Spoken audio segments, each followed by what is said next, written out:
I tried going gluten-free and dairy-free at the advice of an integrative doc.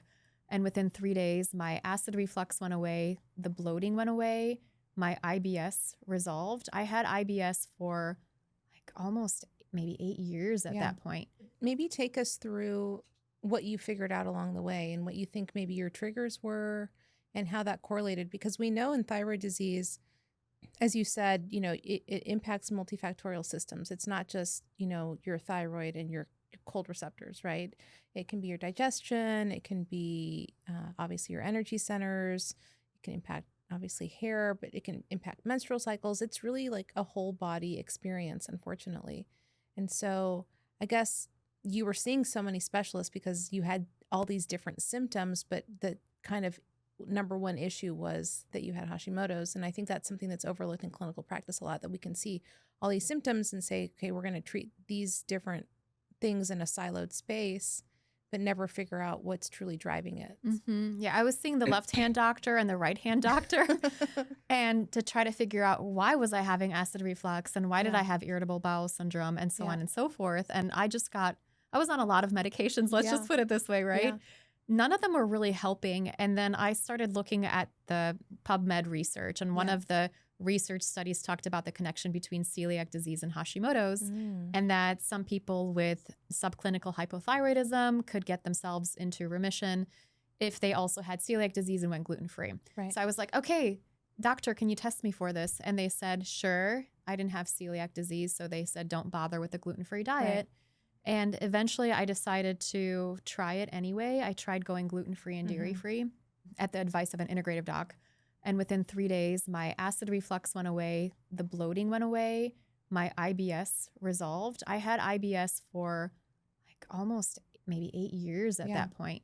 And so maybe 10 years. And so this was quite remarkable, where I was like, you can just eliminate a food or two. And it wasn't easy to eliminate gluten and dairy at that time, but I was like, holy cow, this is working. And then I didn't have to take my proton pump inhibitor and Pepcid and my Maalox and Tums. It was quite remarkable what food can do. Yeah.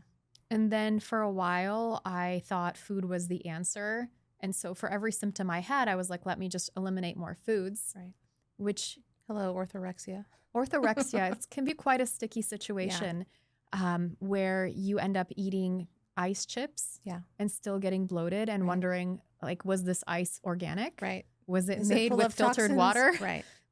And then it can really mess with your head. And so I did broaden my perspective. So I started using various nutrients, and selenium helped tremendously for thyroid antibodies. We also know vitamin D can be incredibly helpful.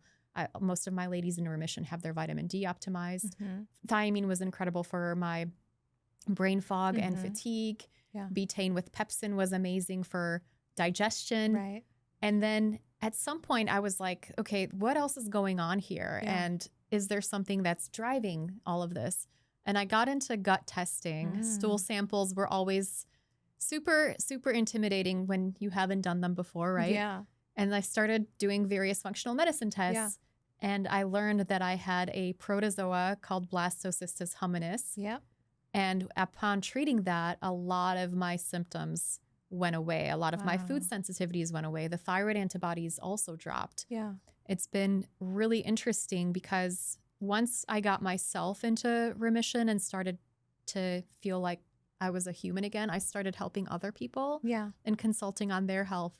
And about 29% of the clients I had with Hashimoto's ended up having this particular protozoa. Wow. Dr. Dan Kalish, who is, I believe was on the podcast, was my mentor at the time. And I reached out to him and I said, hey, do you see this as commonly? And he said, no, I think you might be onto something. Maybe there's this connection between Hashimoto's and this protozoa. Wow. And as of this time, there are research studies, small studies of 20 people or so, that have found when a person has Hashimoto's and Blastocystis hominis, their IL-17 is going to be higher, their TPO antibodies are going to be higher, and their TSH is going to be higher. And eradicating that particular protozoa can help drive the thyroid antibodies down and the autoimmunity down. And some of my clients and some people have been able to get into remission by treating this protozoa, and they're able to go back to eating most foods.